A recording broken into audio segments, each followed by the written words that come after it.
सरकार एक तरफ कहती है कि हमें आदिवासियों की संस्कृति को बचाना है, उनके रीति रिवाज, उनके रहन सहन, उनके खान पान, उनके बोली भाषा को संजो कर रखना है।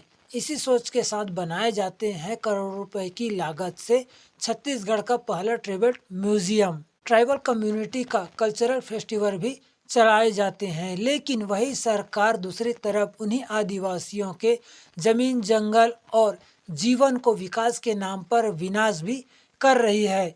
कभी कोल माइनिंग के नाम पर हजारों लाखों पेड़ों की कटाई करके, तो कभी सीमेंट फैक्ट्री के नाम पर जमीन अधिग्रहण करके। यानी कि सरकार एक तरफ आदिवासी संस्कृति को संजोने की बात करती है, तो दूसरी तरफ विकास के नाम पर विनाश भी कर रही है। और इन सब के अलावा एक कदम और ऊपर एक पेड़ माँ के नाम जैसा भावनात्मक अभियान भी चलाए जा रहे हैं। तो ऐसे में सवाल उठता है कि क्या छत्तीसगढ़ में बना ट्राइबल म्यूजियम केवल एक दिखावा है, या छत्तीसगढ़ सरकार की ओर से ट्राइबल कम्युनिटी का माफीनामा, या फिर आज जो जंगल जमीन हम देख रहे हैं वो अब सिर्फ गूगल अर्थ पर ही देखने को मिलेगा, या फिर एक पेड़ माँ के नाम जैसे मुहिम चलाकर सच्चाई से पर्दा डाला जा रहा है, या इसके पीछे भी कोई राजनीतिक षड्यंत्र है। नमस्कार, जय जोहार, राम राम, प्रणाम, जय सतनाम। रायपुर में बना ट्राइबल म्यूजियम एक ऐसा सेंटर है जहां 40 से अधिक जनजातियों की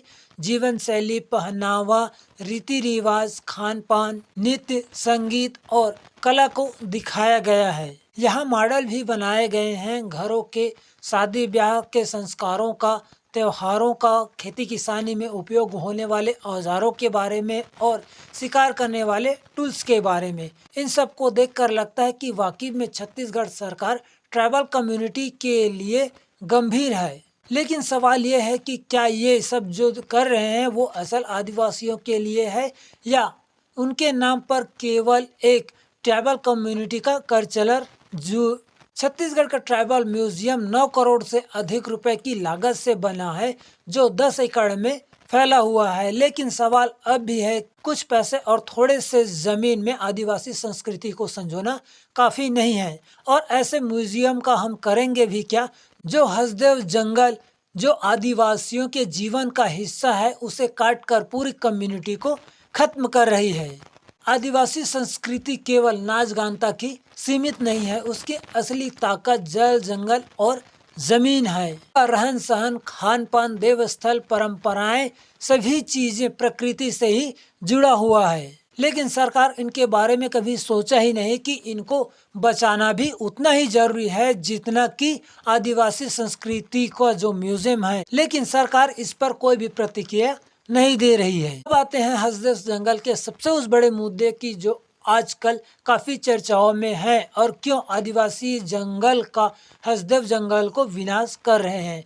तो हसदेव अरण्य भारत के सबसे बड़े डेंस फॉरेस्ट एरिया में से एक है, जो 1700 स्क्वायर किलोमीटर में फैला हुआ है, जिसमें एलिफेंट कॉरिडोर, शेड्यूल्ड ट्राइब्स और रिच बायोडायवर्सिटी है। कोल माइनिंग के लिए हसदेव जंगल की कटाई अडानी के द्वारा किया गया। आदिवासी समुदाय एक्टिविस्ट और लोगों ने प्रोटेस्ट किया। आदिवासी को 2011 में खनन की जानकारी दी गई, जिसके बाद गांव में मीटिंग, जागरूकता और धरना प्रदर्शन किए जाने लगा। लेकिन यहाँ पर इस स्थिति में आने तक खनन जो है वो स्टार्ट हो चुका है। अप्रैल 2016 में राज्यपाल को एक ज्ञापन सौंपा गया ग्राम प्रतिनिधियों के द्वारा, जिसमें मांग की गई कि अगर खनन नहीं रुका गया तो हसदेव से रायपुर तक पद यात्रा करेंगे। लेकिन इस ज्ञापन के सौंपने पर भी शासन प्रशासन को कोई भी कार्यवाही और दनादन खनिज मटेरियल का जो है उत्खनन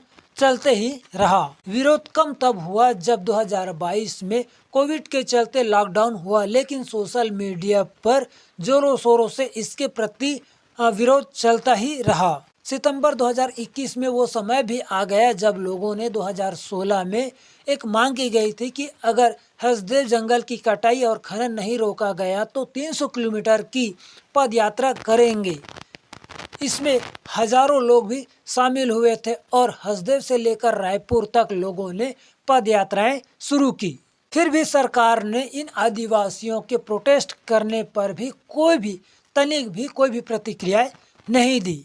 जब परसाकोल की कटाई की गई तब महिलाओं और बुजुर्गों ने पेड़ों से लिपट कर इनका विरोध किया।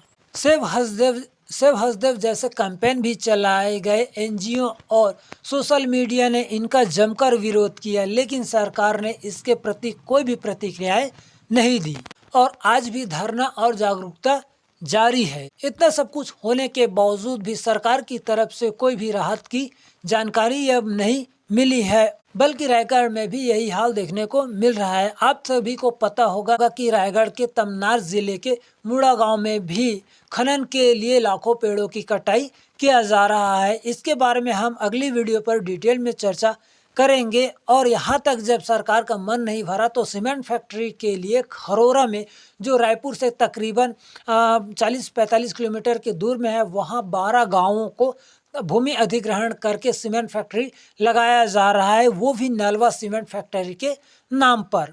अब आप ये सोच के देख सकते हैं कि जहां आदिवासी अपने जल जंगल जमीन को प्रोटेस्ट करने के लिए किस स्तर पर जा चुके हैं, लेकिन सरकार इनके प्रति कोई भी प्रतिक्रियाएं देने को तैयार नहीं है।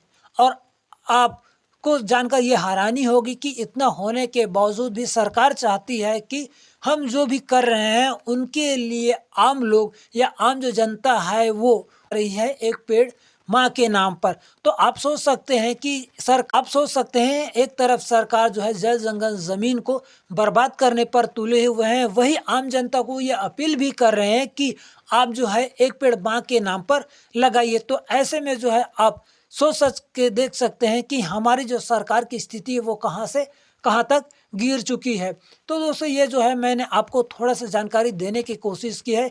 मेरे आने वाले वीडियो पर मैं अलग से सेपरेट हसदेव जंगल, रायगढ़ के जो मुंडागांव जंगल है, सीमेंट फैक्ट्री जो बन रहे, उस पर मैं आपको सेपरेट वीडियो बनाने वाला हूं। तो आप मेरे चैनल को सब्सक्राइब करके जरूर रखिए। अगर हाँ ये वीडियो आपको पसंद आया तो और भी लोगों को शेयर कीजिए, ताकि छत्तीसगढ़ में होने वाले इस प्रकार के जानकारी सभी को मिल सके। जय छत्तीसगढ़।